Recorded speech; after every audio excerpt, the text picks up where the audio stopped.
জুলাই গণ অভ্যুত্থানে অংশ নিয়ে শহীদ হন টাঙ্গাইলের ছেলে হাফেজ সাদিকুর রহমান। মৃত্যুর 1 বছর পরও সন্তান হারানোর বেদনা ভুলতে পারছেন না মা শাহনাজ বেগম। ছেলের হত্যাকারীদের দ্রুত বিচার নিশ্চিতের দাবি তার।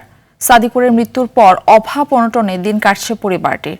তাদের সব ধরনের সহযোগিতার আশ্বাস উপজেলা প্রশাসনের। টাঙ্গাইল থেকে কামাল হোসেনের পাঠানো তথ্যচিত্রে বিস্তারিত জানাচ্ছেন আব্দুল হামিদ। স্বপ্ন ছিল বড় আলেম হয়ে সমাজকে আলোকিত করার, অসহায় মানুষের পাশে দাঁড়ানোর।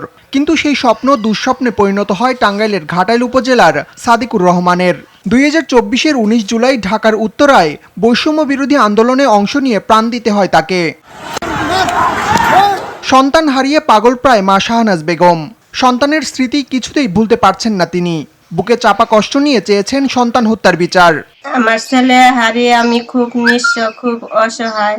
আমি সরকারের কাছে জানাই আমার জানি সার্বিক সহযোগিতা সেভাবে করে, এটুকুই আমার অনুরোধ। হাফেজ শহীদ সাদিকুল হত্যার বিচার ও অসহায় পরিবারটির পাশে থাকার অনুরোধ জানিয়েছেন স্বজন ও এলাকাবাসী। তুলনামূলকভাবে সারা বাংলাদেশে যে পরিমাণ এই যে জুলাই শহীদদের যে উপদেষ্টা মণ্ডলী থেকে শুরু করে যারা খোঁজ খবর নেয়, আমাদের এখানে এরকম কেউ এখন পর্যন্ত আসে নাই। ওকে হারাই এখন সবাই, পরিবার সবাই নিঃস্ব, সবাই এখন আমরা অনেক আসলে কষ্টের মধ্যে আছি।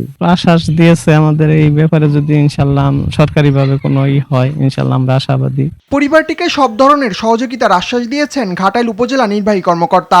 ও তার রাস্তার নামকরণ করেছে সাদিকুল ইসলাম সড়ক, এবং সেই রাস্তার কাজটা এখন বর্তমানে চলমান রয়েছে। এছাড়া তার যে কবরটা, এটাকে উন্নয়নের জন্য জেলা পরিষদ থেকে প্রকল্প গ্রহণ করা হয়েছে। আমরা বিভিন্ন যে 2টা ঈদ আছে, সেই ঈদের সময় তাদের পরিবারের পাশে, তাদের সুখ দুঃখের লাঘবের জন্য তাদের পাশে এসে দাঁড়িয়েছি।